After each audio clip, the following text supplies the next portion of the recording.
Hey guys, welcome to the Titanium Vault. I'm your host, RJ Bates III, and today's episode is Your Script Sucks.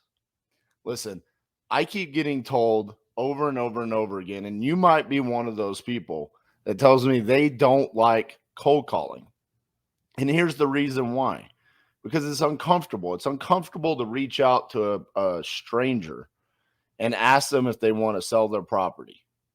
But it's one of the foundations of a wholesaling business is reaching out to sellers based off of public information that's provided to us and asking them that. Anybody that's doing any kind of volume in a wholesaling business is doing outbound marketing that is taking lists from either batch leads, PropStream, Probelio, List Source, wherever you're buying these, and you're doing some kind of outbound reach. Okay. Today's episode is about the script that you're using and why that makes those conversations even more uncomfortable. When you look at these scripts that are provided by other influencers, maybe an education program that you went to, it is very robotic in how we are trying to get to the point of, are they motivated to sell? Do they want to do they want to sell at a discount, and what their pain points are? And then we're taught that we're supposed to do things like build rapport and things along those lines. And look, I've had quite a few episodes on the podcast previously where I talk about rapport is irrelevant. And then I kind of backtrack a little bit in that episode where I talk about, well, rapport is important, but understanding the importance of what rapport is. Okay. Today, what I want to talk about is having fluidity within your conversations.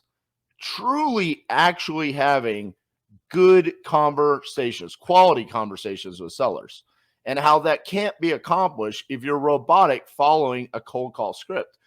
Even if it's an inbound lead, say this is a PPC lead, okay? Just last night, I was on the iSpeed to Lead Closer show, which is PPC leads all across the nation that were coming in. And I was calling on those. And if you go back and you watch that episode, which, by the way, you can find it in the playlist interviews on my YouTube channel, you'll find it down there in that playlist. You'll see not one of my conversations went like a previous one. Each and every one of them was unique, and they were quality conversations, even if the seller wanted market value or was just significantly above market value, which quite a few of them were, which is going to happen with PPC leads, okay, or any inbound lead, okay? You're going to have people that want to receive an offer and probably want to sell above market value. The conversations were still quality because I was able to be fluid in the conversation and navigate the conversation based off the information that they were providing to me. Key points that I want you to take away from today's episode is understanding, first and foremost, when you're having a conversation with them, you need to understand what your exit strategy is going to be on the property first, okay? And what I mean by that is, even if you're a wholesaler, you have to understand what the exit strategy for that property is going to be for your end buyer. Is it going to be a flip? Is it going to be a rental? Could it be a seller finance? Could it be a short-term rental like an Airbnb? Understand what that is. Then you need to understand how to quickly analyze that deal and determine where your maximum allowable offer is going to be on that property. This is what you should be doing during the conversation while the seller is providing you all of that information. So if you listen to any of my phone conversations with sellers, there's a question, an open-ended question, and then I silence myself and I allow the seller to divulge as much information as possible during that call. I talked about this on previous podcasts, where just recently, Overcoming Sellers' Objections was the title of one. Anchor and analyze, okay? So what's the number one step that we have in a conversation? We want to identify, do they want to sell, okay? Now, I do that very simply early on in the conversation just by asking them point blank, do you want to sell your property? Okay. And then I want to get them to throw the anchor in the water first. And what I mean by that is I want them to divulge a price point where they want to be in the property. Okay. So I do that very early on. And even if they don't divulge that number, it doesn't necessarily mean that I have to now give them my number very early on in the conversation.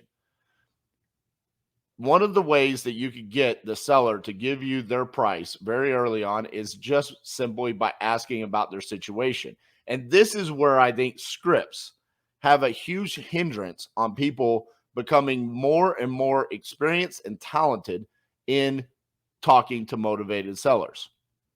When you don't have something in front of you, a piece of paper that tells you this is what you're supposed to say, if this, then that, okay? I see these scripts and they're beautiful, and it looks like this perfect scenario where it's going to outline exactly what you're supposed to do on the phone. The problem is you can never anticipate what the seller is actually going to say in that phone conversation. You have no idea when you ask an open-ended question about, tell me what's going on with that property. I love asking that question because you'll very quickly hear people jump into their motivation. Well, I inherited the property and it's 4 hours away from me and I'm highly motivated to sell. That was one of the scenarios last night. Another situation is well, property needs a lot of work. Here's what's going on with it. And it just outlines the work. No conversation whatsoever about the occupancy of the property, any financial struggles or anything like that. It was all just about the rehab that needed to be done on the property. Again, when you look at a script, where does this fit in that script? How do I know where to navigate this conversation? Because mirroring the seller and talking about what's important to the seller is critical to the success of the phone call. So if I'm talking to a motivated seller and I say, tell me what's going on with the property, and they only want to talk about the rehab, then my questions and my conversation needs to be focused on the rehab that needs to be done with the property and really dig deeper into why that is what they want to talk about. That is how you will identify the pain point.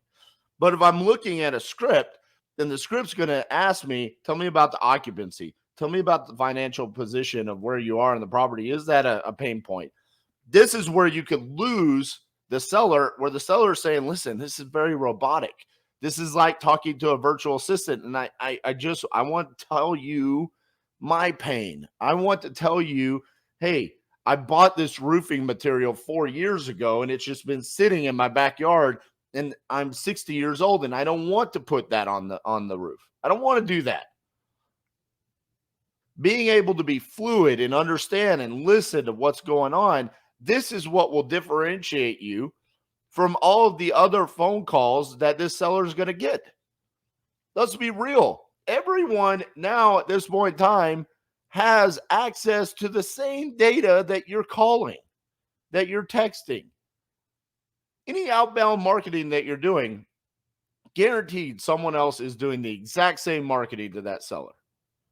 So you have to find ways to differentiate yourself from all of the other wholesalers, investors, rehabs, landlords, everyone else that's going to be reaching out to this exact same seller and following probably a very similar script that you're staring at. And the way that I do that is by stopping, slowing down the conversation, listening to what the seller is saying, and having questions based off of what they want to talk about. Eventually, at some point in time in the conversation, you assert yourself with authority in the conversation and say, I could be the solution. I hear what your pain point is. Make them verify. You are correct. That is what I'm saying. I do live 4 hours away from the property, and the property does need work, and I inherited it, and I just want to get cashed out from it. Okay. Now that I understand your pain point, here's my solution. Going back to the anchor point, when you're talking to a seller and you ask them for a price and they don't want to give it to you up front, ask them more questions about that. It might take 2, 3, 4 times for you to ask before they eventually come out and say, this is where I need to be.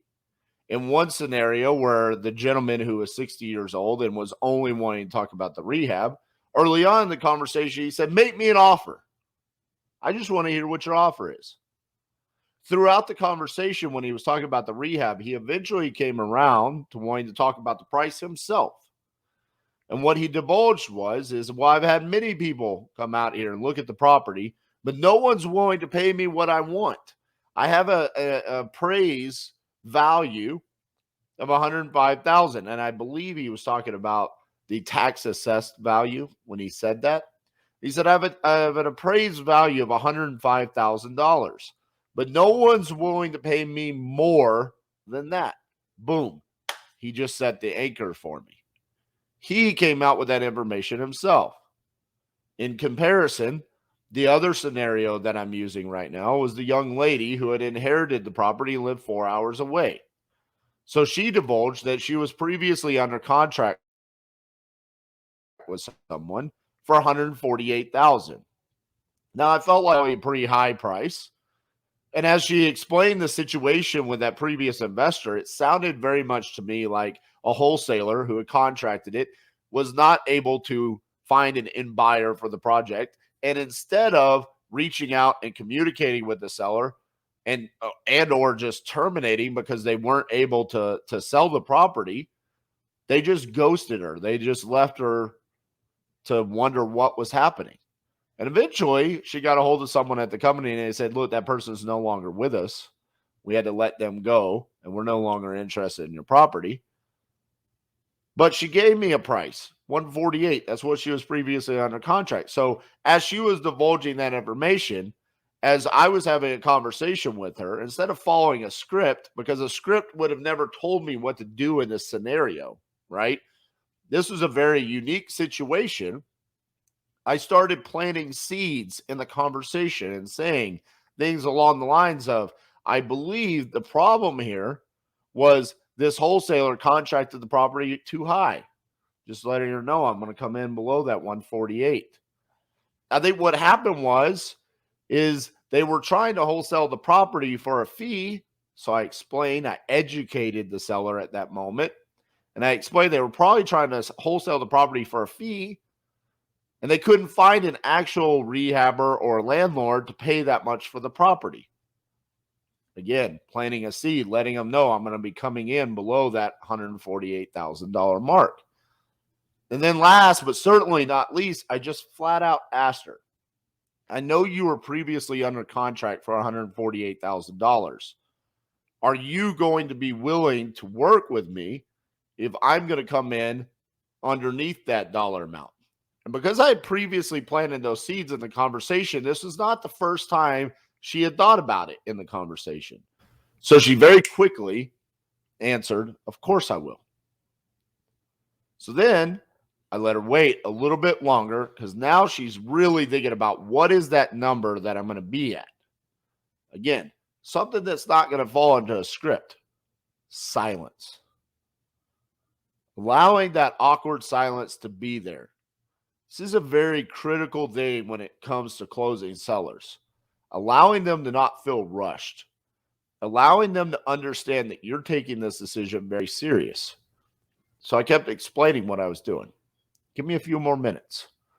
I'm just looking over some more information. Let me look at somewhere else real quick. Asking questions about the data.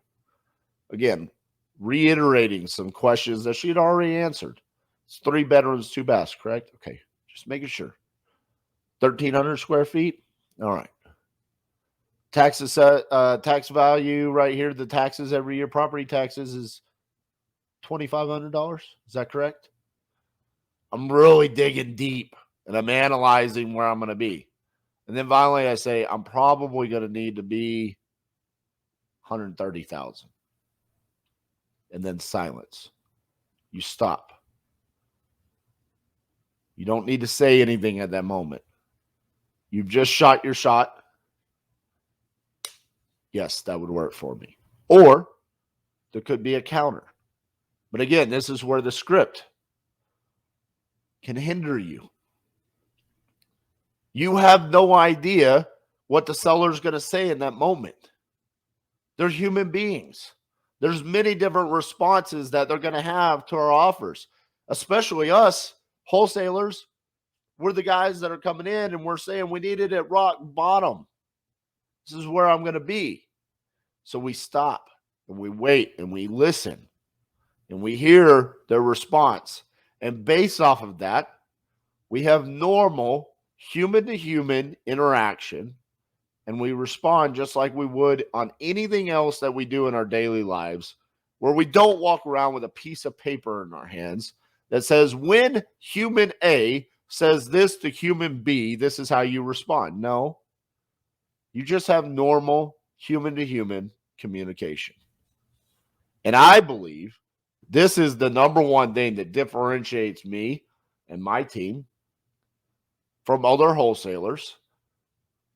It's what allows us to have the type of volume that we have, because we're not sitting there worried about looking at our script and saying, this is what my script told me I need to say. We're truly listening to the situation and then presenting a solution throughout the process and stopping and listening once we've told them that solution. So the point of today's episode is your script sucks. It might bring deals to you. You might feel like it's working. But just for once, just go into a call. Don't follow the script. And listen to what the seller is saying. And slow the conversation down and ask quality questions. And see what happens in those conversations. See how much easier the process might become for you once you do that. That's all I got for you today, guys. I hope this helps you in your wholesaling business. And if it does, leave me a review. Let me know. Send something in the comments. I appreciate all of them. Thank you, guys. We'll see y'all soon.